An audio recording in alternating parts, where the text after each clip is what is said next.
ગોપાલ ઇટાલિયા સાથે કેવો ગજગરા છે?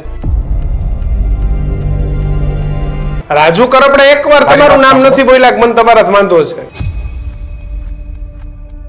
ઈસુદાનભાઈ, કોની નજર લાગી ગઈ આમ આદમી પાર્ટીને? કોની નજર લાગી ગઈ ગુજરાતમાં? હું પહોંચું કે ન પહોંચું એ લોકો ગઢવી બેસાડે છે, પણ વાક બીજો છે. તમે રાજુ કરપડાએ તમારા ઉપર આરોપ નથી લગાવ્યો, પણ તમને સવાલ એટલા માટે પૂછું કે તમે પાર્ટીના અધ્યક્ષ છો ઈસુદાનભાઈ. સુરેન્દ્રનગરના ખેડૂતો માટે કર્યું છે એ ખૂબ સારું છે. પણ તો ઈસુદાનભાઈ કેમ રાજુભાઈ માટે પાર્ટીમાંથી નેગેટિવ બોલવામાં આવે છે? આ તો યુદ્ધ છે. રાજુભાઈ જેવી હાલત હવે ઈસુદાન ગઢવીની થવાની છે. આપણે ખેડૂત પરિવર્તન લાવો, કિસાન બચાવો, આ મુદ્દા ઉપર છે. રેલી ધરણા આનાથી ખેડૂતોનો ઉદ્ધાર થઈ જતો નથી. સરકાર બદલો ને એક આદેશ છૂટે ગાંધીનગર થી એટલે આખે આખી પ્રમોલગેશન રદ થઈ જાય. શું વાત કરીએ આપણે? સવાલ કરાવડાવીને તમે પાછા નેગેટિવ સામે પરાવડાવો, આને પરાવડાવો. આ બે પરિવારના રાજુ કરપડાના કેસમાં કુલડીમાં ગોળ કોણે ભાગ્યો? ભાજપે જ ગોપાલ ઇટાલિયાએ. હું માનું છું ઈસુદાનભાઈ ની દ્વારકાધીશ અને ભગવાન રક્ષા કરે, ઈસુદાનભાઈ આગળ વધે. ये ईसुदान भाई एक पत्रकार थे, गोपाल इटालिया छोटे पुलिस वाले थे, इन सबको आम आदमी पार्टी ने बनाया. અમને જોવા માટે, અમને મળવા માટે, ફોટો પડાવવા માટે હજારો લોકોની મેદનીઓ આવે છે. તો કેમ ખેડૂત નેતાઓ આમ આદમી પાર્ટી છોડીને જાય છે? કે પ્રવીણભાઈ જે વારંવાર આક્ષેપો કરી રહ્યા છે, તો આક્ષેપો ન કરે તો સારું રહેશે. ત્યારે ખેડૂતો ખંભે બેસાડવીને જે દિશામાં લઈ જવા હશે ત્યાં લઈ જશે. મારો નિર્ણય ખેડૂતો લેશે, હું નથી લેતો. એટલે પાલડી જવાનું કે કમલમ આમ કોબા જવાનું? કોબા જવાનું. હવે માની લો કે રાજુભાઈ કાલ ભાજપમાં જાય તો ઈસુદાનભાઈ અને ગોપાલભાઈ ધોકો મારી દીધો કે ભાઈ હવે જાવ, ભાજપમાં જરૂર છે. હજુ પણ તમે અમારી ચેનલ લાઈક, શેર કે સબસ્ક્રાઇબ નથી કરી તો અત્યારે જ કરી દેજો, કારણ કે ચેનલ સબસ્ક્રાઇબ કરશો તો આ જ પ્રમાણેના મુદ્દાઓ અમે ઉઠાવતા રહીશું.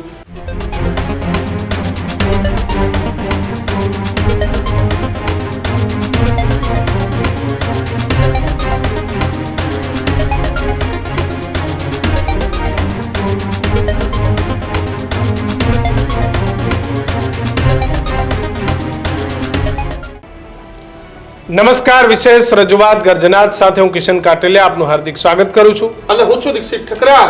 આજના ગર્જનાતમાં વાત કરીશું ખેડૂતો પરની રાજનીતિ.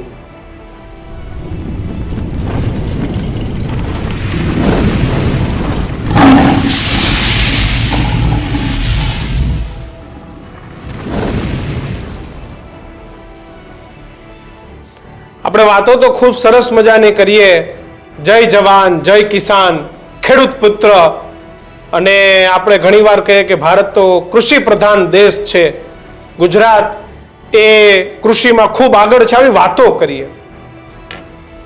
પણ ખેડૂતોના નામે માત્ર વાતો થાય છે, ખરા અર્થમાં ખેડૂતોના નામે તમામ રાજકીય પક્ષ રાજકારણ કરે છે. એક તરફ રાજુ કરપડા કે જે ખેડૂતો માટે લડતા હતા, આમ આદમી પાર્ટીમાં હતા, અને એ રાજુ કરપડા હવે આમ આદમી પાર્ટી છોડી અને હવે ખેડૂત થઈ અને ખેડૂતોની વચ્ચે જઈ રહ્યા છે અને ક્યાંક કહી રહ્યા છે કે આમ આદમી પાર્ટીએ મારો ઉપયોગ કર્યો. ગુજરાતમાં લોકો આમ આદમી પાર્ટીને નવી આશા, નવી દિશા અને નવા સપનાઓ સાથે જોતા હતા. પણ ખેર એવું જ થયું જ્યારે કોંગ્રેસના નેતાઓ કોંગ્રેસ છોડે અને પછી કોંગ્રેસ વિશે બોલે, એવું જ સેમ આમ આદમી પાર્ટીમાં થયું કે આમ આદમી પાર્ટીના નેતાઓ આપને છોડે ને પછી કહે કે આની વિચારધારા જ ખેડૂતોની નથી. ત્યારે માનવું કોનું? રાજુ કરપડા પાર્ટી છોડ્યા બાદ આ બધી વાતો કરી રહ્યા છે. દીક્ષિત, આનો મતલબ કે ગુજરાતના ખેડૂતોનું બધી રાજકીય પાર્ટી માત્ર ને માત્ર રાજકીય ઉપયોગ, સભાઓમાં ભીડ કરવા માટે, વોટ બેંક માટે ખેડૂતોનો ઉપયોગ કરે છે. સૌથી મોટી વોટ બેંક હોય ને તો ખેડૂતો છે. ભલે આપણા રાજ્યમાં કમનસીબી છે, ખેડૂતોના મતથી સત્તા બદલતી કે બનતી નથી, પણ ખેડૂતોની વોટ બેંકનું તમામે ધ્યાન રાખવું પડે. ખેડૂતો સાથે તમામે રહેવું જોઈએ, ખેડૂતોની વાત તમામે કરવી પડે. અને એટલા જ માટે રાજુ કરપડાએ ગઈકાલે રાત્રે હાઈ વોલ્ટેજ ડ્રામા સાથે 10 વાગે સભાની શરૂઆત કરી અને બેલાથી લઈ અને ગોપાલ ઇટાલિયાને જે જવાબ આપવાનો હતો તે આપ્યો. તો સામે આજે પ્રવીણ રામે પણ જવાબ આપ્યો, કારણ કે તમે હજી ખેડૂત નેતા બનવાના બાલ મંદિરમાં છો તેવું પ્રવીણ રામને કહ્યું, તો પ્રવીણ રામે પણ કહ્યું મારે બાલ મંદિરમાં જ રહેવું છે, હું કોલેજમાં આવી જઈશ તો મારે પક્ષ મૂકવો પડશે. આ તમામ ચર્ચાઓ થઈ. આપણે ગર્જનાથમાં જે ચર્ચા કરવાની છે, ઈશુદાન ગઢવી અને ત્યારબાદ રાજુ કરપડા પણ આપણી સાથે જોડાવાના છે, પરંતુ સૌથી પહેલા ઈશુદાનભાઈ આપણી સાથે જોડાયા છે. ઈશુદાનભાઈ, સ્વાગત છે આપનું ગર્જનાથમાં. ઈશુદાનભાઈ, કોની નજર લાગી ગઈ આમ આદમી પાર્ટીને? કોની નજર લાગી ગઈ ગુજરાતમાં? કોઈની નજર નથી લાગી. આ તો યુદ્ધ છે અને યુદ્ધમાં હંમેશા પરિસ્થિતિઓ આવતી હોય છે, બદલતી હોય છે. તમે વિચાર કરો, આમ આદમી પાર્ટી છે કોણ? આમ આદમી લોકોની, આમ લોકોની પાર્ટી છે. અચ્છા, આમ આદમી પાર્ટી શેની વાત કરે છે? તો ખેડૂતોની, ગરીબોની, વંચિતોની, શોષિતોની, આઉટસોર્સિંગ કર્મચારીઓની, બેરોજગાર યુવાનોની, મહિલાઓની અને એની જ્ઞાતિ કઈ છે? આમ આદમી પાર્ટી. ખેડૂત સમાજ છે, કર્મચારી સમાજ છે, આ બધા જેટલા છે એ રીતની આખી રાજનીતિ આમ આદમી પાર્ટી કરી રહી છે. હવે જ્યારે અત્યારે આમ આદમી પાર્ટીનો ખૂબ માહોલ ઉપડ્યો છે, સૌરાષ્ટ્રમાં મેં અત્યારે યાત્રા ચાલુ કરી છે તો લોકો અત્યારે ઘરે ઘરેથી આવી રહ્યા છે, કરી રહ્યા છે. જ્યાં જમવાનું હોય ત્યાં 5-25 લોકો જોઈનિંગ કરે, આગેવાનો. એકતા ખુદ પરિવર્તન કરવાના મૂડમાં. ત્યારે સ્વાભાવિક છે કે ઉતાર ચઢાવ આવતા હોય છે અને ઉતાર ચઢાવ છે. આમાં કઈ જનતા છે, એ જનતા જનાર્દન એની પીડાથી આમ આદમી પાર્ટી માત્ર નિમિત્ત બને.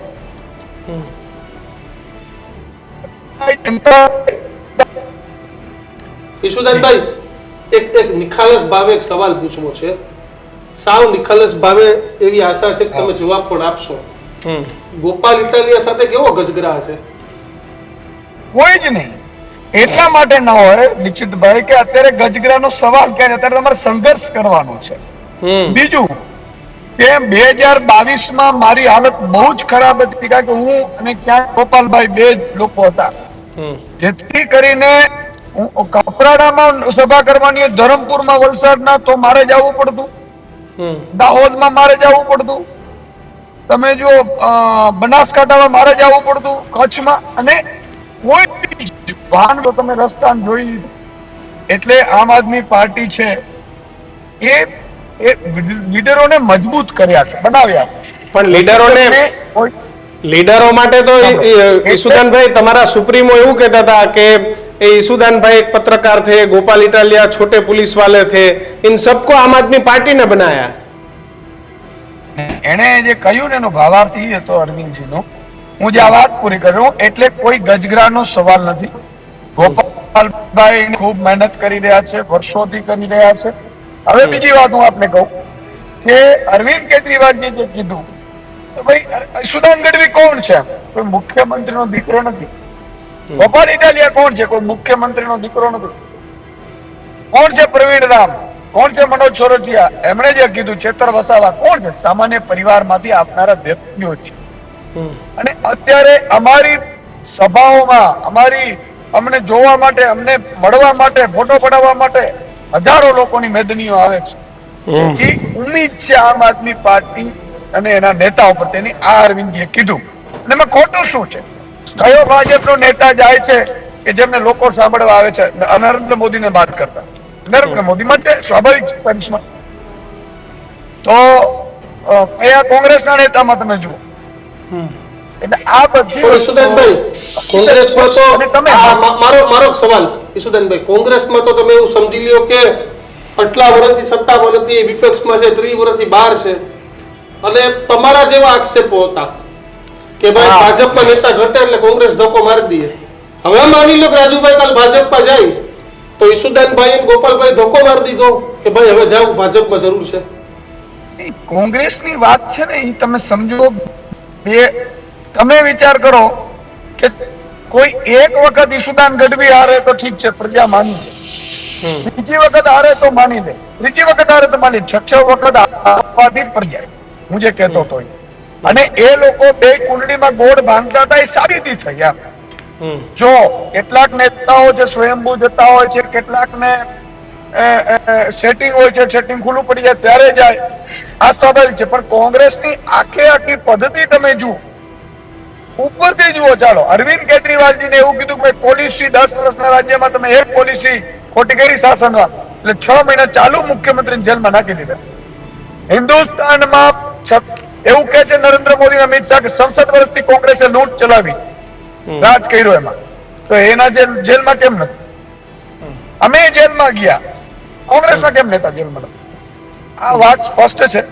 આજે યુથ કોંગ્રેસના કેટલાક કાર્યકર્તાઓ દિલ્હીમાં બધા ઉપર એફઆઈઆર થઈ. સુદાનભાઈ, કદાચ તમને ખબર હોય તો યુથ કોંગ્રેસના જેટલા કાર્યકર્તા હતા એના ઉપર એફઆઈઆર થઈ દિલ્હીમાં.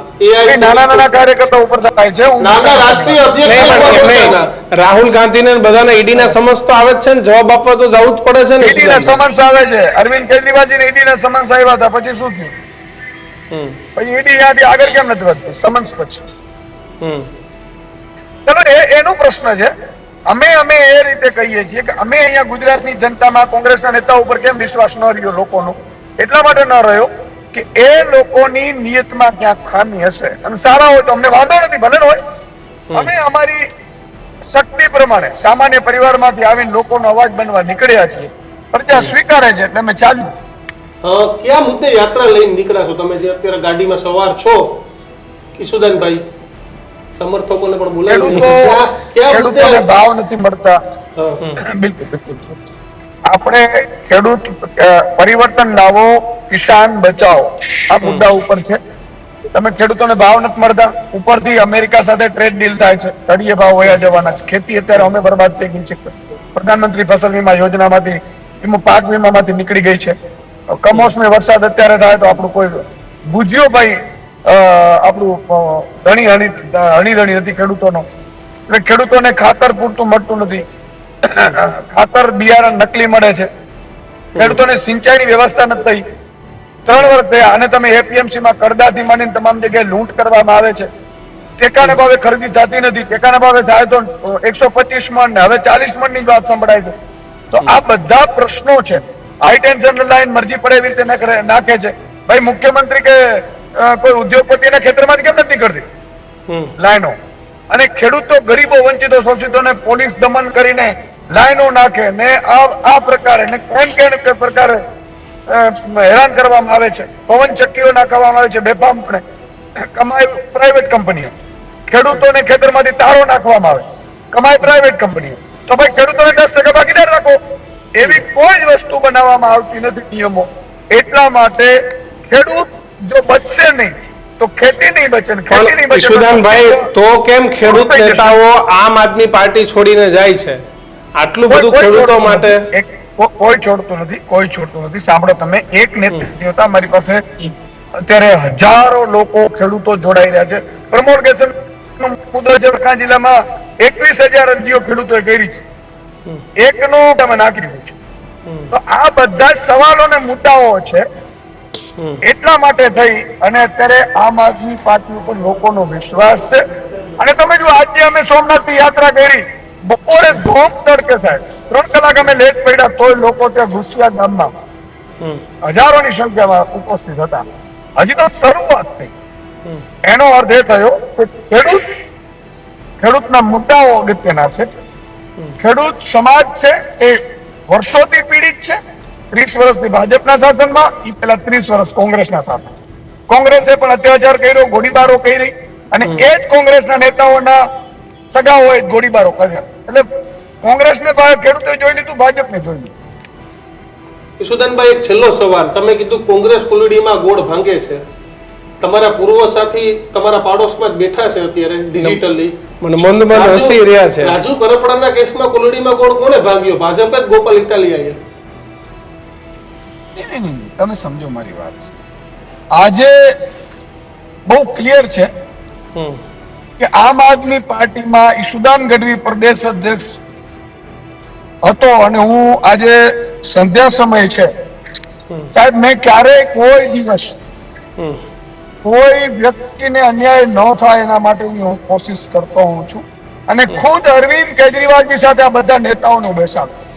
હું પહોંચું કે ન પહોંચું એ લોકો ઈશુદાન ગઢવી બેસાડે છે પણ વાક બીજો છે. તમે રાજુ કરપડાએ તમારા ઉપર આરોપ નથી લગાવ્યો, પણ તમને સવાલ એટલા માટે પૂછું છું કે તમે પાર્ટીના અધ્યક્ષ છો ઈશુદાનભાઈ.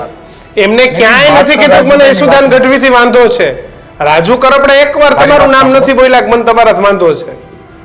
હું શું કહું છું, એટલે કોઈ એક વ્યક્તિનું પાર્ટીમાં ક્યારેય ચાલે નહીં એવી વ્યવસ્થા ઈશુદાન ગઢવીએ પ્રસ્થાપિત કરી છે ને રાજુભાઈને ખબર છે. અમે જે પણ નિર્ણયો લેતા એ સામૂહિક કોર ટીમ અમારી બનાવે છે અને કોર ટીમ નિર્ણયો લેતી છે અને હજી લે છે. કેટલીક જગ્યાએ મને બે નિર્ણયો ન ગમતા હોય પણ મારી કોર ટીમ કે ના ઈશુદાનભાઈ આ કરવું જોઈએ તો તું કોર ટીમ નો માનું છું. આજે પણ એમાં ખુદ અરવિંદ કેજરીવાલજી પણ હોય છે, અમારે કેટલાક સદસ્યો તો પણ હોય છે. એટલે કોઈ એક નિર્ણય કોઈ લેતું નથી અને ના લેવું જોઈએ, હું એવું માનું છું. અને એટલા માટે ભાઈ અને અમે તો કોશિશ કરીએ છીએ સાહેબ પ્રજાના મુદ્દા ઉઠાવવાની. અમે નાના વ્યક્તિ છે, સામાન્ય પરિવારમાંથી આવીએ છીએ. આજે પ્રજાની આશા ઉમ્મીદ છે અને ઈશ્વર પૂરી કરાવે. બિલકુલ. રાજુભાઈ જોડાયા છે, રાજુભાઈ ને પૂછે. રાજુભાઈ, પ્રવીણભાઈ રામે આજે તમને જવાબ આપ્યો, શરૂઆત ત્યાંથી કરવી છે મારે કે ભાઈ મારે તો બાલ મંદિરમાં જ રહેવું છે, કોલેજમાં નથી જવું. આમ તો ગઈકાલની જે સભા હતી એ મુદ્દાઓમાં જે મીડિયા મિત્રોના પ્રશ્ન હતા એ બાબતે જે જવાબો હતા એમાં ક્યાંક ને ક્યાંક મેં જવાબ આપતી વખતે પણ કહેલું ક્યાંક ને ક્યાંક પ્રવીણભાઈ રામ હળદરની જે આખી ઘટના હતી એમાં અમારી લડાઈને સમર્થન આપવા આવેલા. મેં એ પણ વાત કરેલી કે આમ આદમી પાર્ટી દ્વારા પ્રવીણભાઈને ખેડૂત નેતા તરીકે આગળ કરવામાં આવી રહ્યા છે, એ વાત સારી વાત છે. ક્યાંક ને ક્યાંક હજુ પ્રવીણભાઈ શરૂઆત કરી છે ખેડૂતોના મુદ્દે લડવાની, થોડો અભ્યાસ કરી લે. બાલ મંદિરમાં જેમ શરૂઆત થાય એમ શરૂઆત થઈ છે, આગળ જતા સફળ થાય અને ડિગ્રી પ્રાપ્ત કરે ખેડૂત નેતા તરીકે. આ વાત હતી મારી, એક પ્રકારે આ શુભકામનાઓ હતી. એવો વિષય ક્યાંય નહોતો કે મેં પ્રવીણભાઈ માટે ટીકા ટિપ્પણી કરી હતી. પરંતુ ક્યાંક ને ક્યાંક આજે પ્રવીણભાઈ દ્વારા જે આક્ષેપ મૂકવામાં આવ્યા છે એમાં ખાસ કરી પાર્ટી બદલવાની વગેરે વગેરે જે વાતો કરવામાં આવી છે, તો મને એવું લાગે છે કે એક સમયના સાથીદાર હતા એના માટે મારે કોઈ ટીકા ટિપ્પણી ન કરવી જોઈએ. પ્રવીણભાઈને સમજવામાં જે કાંઈ ભૂલ થતી હશે અથવા તો જે પોતે સમજતા હોય એ સમજણ પ્રવીણભાઈની છે. મારી વાત એટલી જ છે કે પ્રવીણભાઈ જે વારંવાર આક્ષેપો કરી રહ્યા છે તો એ આક્ષેપો ન કરે તો સારું રહેશે. આવનાર સમયમાં સમય બતાવશે કે ખરેખર ખેડૂતો માટે કોણ લડે છે, કોણ બોલે છે. મારી બાજુમાં ફ્રેમમાં અત્યારે ઈશુદાનભાઈ દેખાય છે. મને ખરેખર ઈશુદાનભાઈની નજીકથી હું રહ્યો છું. મારા માટે હું જાહેર મંચ પર સ્વીકારી શકું કે ઈશુદાનભાઈ મારા માટે આદર્શ છે. આજ સુધી પાર્ટી છોડ્યા પછી કદાચ ઈશુદાનભાઈ માટે હું કોઈ આટલી એવડી મેં વાત નથી કરી. એનું પણ કારણ એ છે કે ઈશુદાનભાઈ માટે મને કોઈ દિવસ ક્યારેય કોઈ તકલીફ નહોતી. આજે દુઃખ પણ છે કે એક સમયના સાથીદાર હતા, સાથે મળીને લડાઈઓ લડતા હતા. આજે એ પાર્ટીનું પ્લેટફોર્મ છોડ્યું છે, પણ હું માનું છું પ્રદેશ પ્રમુખ તરીકે ઈશુદાનભાઈને પણ દુઃખ હશે કે રાજુ કરપડા 5 વર્ષ સુધી પાર્ટીમાં યોગદાન આપ્યા પછી 2 FIR ની નકલ લઈને જ પાર્ટીના નેતા રાજુ કરપડાને ખરાબ ચિતરવાના પ્રયત્ન કરતા પાર્ટીના પ્લેટફોર્મ પરથી. મને ખબર છે, હું ઈશુદાનભાઈ જાણું ત્યાં સુધી કે એ સમયે ઈશુદાનભાઈને પણ દિલમાં દુઃખ થયું હશે કે આપણો સાથીદાર છે, આટલો સમય કામ કર્યું છે, મફતમાં હાથીપણું કર્યું છે, એ માણસ પર આપણે એલિગેશન ન કરવા જોઈએ. ખેર જે થયું તે મારી વાત એટલી જ છે કે આમ આદમી પાર્ટી સાથે મારો સાથ અહીંયા સુધીનો લખાયેલો હશે. આવનાર સમયમાં રાજુ કરપડાએ જે કાંઈ કરવું હોય એના માટે રાજુ કરપડા સ્વતંત્ર છે. આમ આદમી પાર્ટી સાથે હતો ત્યારે પણ ખેડૂતો માટે લડ્યો, ભૂતકાળમાં પણ ખેડૂતો માટે લડ્યો. આવનાર સમયમાં આમ આદમી પાર્ટી પણ ખેડૂતોના મુદ્દાને લઈને સારી રીતે લડે એ અપેક્ષા રાખવું. પણ એક વાત ચોક્કસ, એક મિનિટ મારી વાત પૂરી કરું. ઈશુદાનભાઈની વાતનો જવાબ આપું કે ઈશુદાનભાઈ સામે મારે ક્યારે ટીકા ટિપ્પણી ન હોય કે હું ક્યારે ઈશુદાનભાઈની વાતને કાપીને મારી વાતને લાંબી કરું, આવું ક્યારેય ન બની શકે. પણ અમુક વાતના જવાબો આપવા જરૂરી છે એટલે 1-2 વાત કરું છું. હજુ કહું છું કે આ વાત ઈશુદાનભાઈની વાતનો જવાબ નથી. આ મારું અંગત મંતવ્ય છે અને વણમાંગી સલાહ છે. કારણ કે ઈશુદાનભાઈ, મેં પહેલા પણ કહ્યું કે ઈશુદાનભાઈ સાથે મારી કોઈ હરીફ ન હોય, ઈશુદાનભાઈ સાથેનો વાદ વિવાદ ન હોય. મુદ્દાની વાત એ છે કે જ્યારે જ્યારે ક્યાંય પણ ખેડૂતો પર આફત આવે છે ત્યારે ખરેખર વાસ્તવિકતા એ છે કે રેલી ધરણા આનાથી ખેડૂતોનો ઉદ્ધાર થઈ જતો નથી. દાખલા તરીકે જે મારા વડીલ ઈસુદાનભાઈએ કહ્યું કે પ્રમોલિગેશન થી ખેડૂતોને નુકસાન થયું છે, હું દાવા સાથે કહું 100% ખેડૂતો હેરાન થયા, પણ એ ખેડૂતોની અરજીઓનો નિકાલ કરવા માટે રોડ ઉપર નીકળવાથી નિકાલ નથી થતો. એ ખેડૂતની અરજીનો નિકાલ કરવા માટે હું 1868 ખેડૂત એવા બતાવું કે જે ખેડૂતોની સાથે જઈને ઓફિસોમાં જઈને જ્યાં ખૂટતું જ્યાં ઘટતું ત્યાં ગામનો વિવાદ હતો, પાડોશી પરમિશન નહોતા આપતા, એમાં સાથે આગેવાન તરીકે આપણી જવાબદારી બને સાથે જઈ સમાધાન કરાવીને આવી અનેક અરજીઓ જે 1800 ઉપરની અરજીઓનો નિકાલ કરાવડાવ્યો. વાત રહી હાઈ ટેન્શન લાઈનની, હું શા માટે આ વાત કરું છું કે બધા જ પ્રશ્નોના જવાબ રોડ પર નથી, ક્યાંક ને ક્યાંક ઓફિસોમાં જઈને પણ સાથે રહી ખેડૂત આગેવાન તરીકે કામ કરાવવા ખૂબ જરૂરી છે.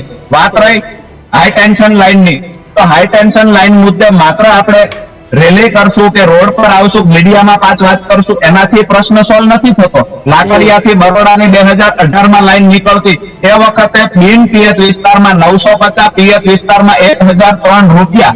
હુકમ જયારે 2018 રેમ્યા મોહન કલેક્ટર કચ્છના હતા એ વખતે અમે લડાઈ લડ્યા અને એ હુકમ કરાવડાયો, જેનો હુકમનો આજ પણ લાભ મોરબી જિલ્લાના હળવદના ખેડૂતોને ગયા વર્ષે મળ્યો છે. જ્યારે જ્યારે ખેડૂતોને હાઈ ટેન્શન લાઈનનો પ્રશ્ન થયો, યોગ્ય વળતર અપાવવા માટે આજ પણ એ હુકમ કામમાં આવે છે. એના માટે ખરેખર કલેક્ટરમાં જ્યારે રજૂઆત કરવાનો સમય છે, કલેક્ટર નોટિસ પાઠવે ત્યારે હાજર થવાનું હોય છે. અનેક ખેડૂતોને આ મુદ્દે અમે જાગૃત કરવાનું કામ કર્યું છે કે કાયદાકીય લડાઈ કેવી રીતે લડવી, કેવી રીતે વધારાનું વળતર મેળવવું, આ ખૂબ જરૂરી છે. માત્ર રોડ પર આવી જવાથી, ટીવી મીડિયામાં વાત કરવાથી પણ સોલ્યુશન નહીં આવે. ત્રીજો મુદ્દો એક કહું તમને કે જ્યારે ગુજરાતની અંદર પોલિસી નથી વીમા માટેની કોઈ દી, આજે દુષ્કાળ હોય, અતિવૃષ્ટિ થાય તો ખરેખર સરકાર તરફથી કોઈ યોજના નથી, પરંતુ સારું વળતર મળે એના માટે થઈને લડવું પડે. જેવી રીતે અમે સુરેન્દ્રનગરમાં સરકારી ઓફિસરોએ જયારે રિપોર્ટ તૈયાર કરી દીધો હોય 0% નુકસાન છે, એ વખતે એમની સામે લડી, એમની સામે ખરેખર વેબસાઇટ પરના સરકારના આંકડાઓ લાવી, દરેક તાલુકા પંચાયતમાંથી આંકડાઓ ભેગા કરી અને વળતર મેળવવા માટેની લડાઈઓ લડ્યા છીએ અને જેના કારણે ખેડૂતોને વળતર પ્રતિ હેક્ટર 20,000 રૂપિયા, મારી વાત પૂરી કરું, પ્રતિ હેક્ટર 20,000 સુધીના વળતર અપાવી શક્યા. મારી વાત એટલી જ છે કે બધી જ ખેડૂતો દરેક પ્રશ્નથી પીડાય છે, પરંતુ એના નિરાકરણ માટે માત્ર આપણે કોઈ જગ્યાએ જઈને રેલી કરશું, સભા કરશું, આ એનું નિરાકરણ નથી. એ તો કરવું જ જોઈએ, પણ ખરેખર ઓફિસમાં જઈ અને કાયદાકીય રીતે કામ કરાવી અને 5 ખેડૂતોને ફાયદો અપાવી એવું પણ કરીએ. આનો નાનકડો જવાબ મારા રાજુભાઈ નો, કારણ કે રાજુભાઈ મારા મિત્ર છે, નાના ભાઈ સમાન છે. નાનકડો જવાબ આપી દઉં એટલે દર્શકો પણ ક્લિયર લે. હું કોઈ સમાજ સેવકને જયારે આમ આદમી પાર્ટીમાં જોડાવા જાઉં, રાજનીતિમાં કહું ને, એટલે હું એટલા માટે કહું છું કે તમે સમાજ સેવા મેં કીધું કરો છો તો એ એક તાલુકામાં કરો છો, જિલ્લામાં કરો છો. આ રેલી, આ જાગૃતતા, આ ખેડૂતોને જગાડવા, એની આત્મા જગાડવા માટે નીકળ્યા છે. સરકાર બદલો ને એક આદેશ છૂટે ગાંધીનગર થી એટલે આખી પ્રમોલિગેશન રદ થઈ જાય. શું વાત કરીએ આપણે? આજે એક આદેશ છૂટે ગાંધીનગર થી અને થાંભલાઓ જે નાખે છે ને એ સીધા નિયમ જાય.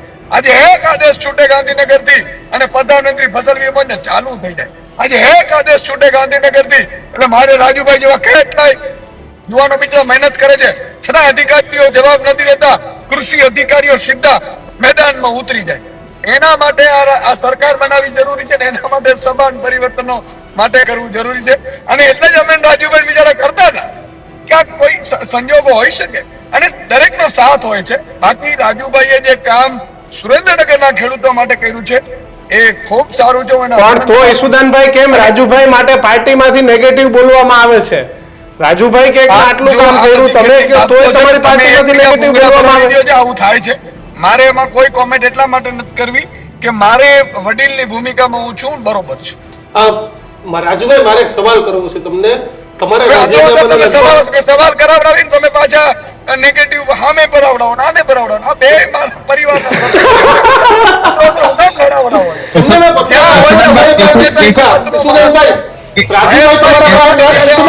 રાજુભાઈ સુરેનભાઈ, રાજનીતિ રાજુભાઈ શીખે તમારી પાસેથી, પણ અમે બે તમારા પાસે તમને જોઈ જોઈને પત્રકારિતા શીખાય. પત્રકારિતા તમને જોઈને શીખા છે, થોડું ઘણું આવવાનું. તો કેમ કુવાનો હોય હવેડામાં આવે એટલે એ તો આવવાનું છે થોડું ઘણું. ઈશુદાનભાઈ પૂછવા દો, કોઈ તકલીફ નથી. પણ રાજુભાઈ મારો સવાલ એક છે કે તમે રાજીનામું આપ્યું ને બીજા ત્રીજા દિવસે પ્રતાપ દુધાતનો વિડીયો આવ્યો અને પ્રતાપ દુધાતે એવું કીધું કે રાજુભાઈ જેવી હાલત હવે ઈશુદાન ગઢવીની થવાની છે. હું પહેલા પણ કહેતો હજુ પણ કહું છું કે ઈશુદાનભાઈ છે એ રાજકીય માણસ નથી. ઈશુદાનભાઈ ભોળા વ્યક્તિ છે, ઈશુદાનભાઈ લાગણીશીલ વ્યક્તિ છે અને ઈશુદાનભાઈ સંબંધના વ્યક્તિ છે.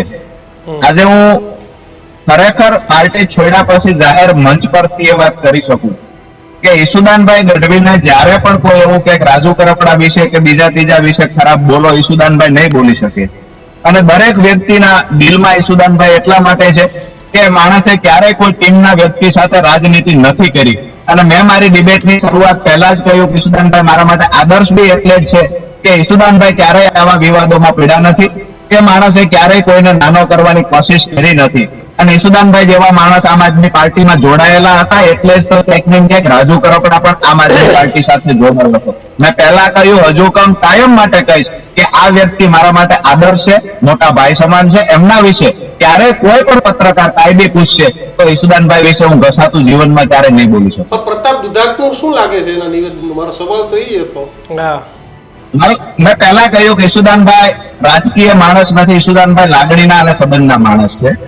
અને ખરેખર પ્રતાપભાઈ દુધાતનું જે કહેવું છે એનું અંગત મંતવ્ય હોઈ શકે, પણ હું એવું નથી માનતો કે મેં જે ભોગવ્યું કે હું જે રીતે ચાલ્યો, મેં જે નિર્ણય લીધો. નિવેદન તો રાજુભાઈ તમારું એક નિવેદન તો હતું જ કે જ્યારે ઈશુદાનભાઈ પ્રમુખ બન્યા એ દિવસે પૂતળા દહન કરાવવાની વાત, ઓડિયો ક્લિપની વાત, એ તો તમે જોઈએ જ છે ને, તો તમે કહી તો શકો ને કે આવી હાલત થાય કે ન થાય? નહીં, પણ એ તો મેં જાહેરમાં ત્યારે બી કહ્યું હતું, હાલ બી કહું છું, પણ એના માટે ઈશુદાનભાઈ પાસે જવાબ ના માંગી શકાય ને. ના બિલકુલ, તો અમે અનુભવ્યું હતું, અમે જોયું હતું. એટલે તમને જે અનુભવ થયા કડવા એવા એમને થયા કે નહીં એમ? હું માનું છું ઈશુદાનભાઈ ની દ્વારકાધીશ અને ભગવાન રક્ષા કરે, ઈશુદાનભાઈ આગળ વધે, જે જગ્યાએ બેઠા છે ત્યાંથી જ આજુ આગળ વધે એવી ભગવાનને પ્રાર્થના કરીએ છીએ. તમારી શું રણનીતિ રાજુભાઈ આગામી દિવસોમાં આવે?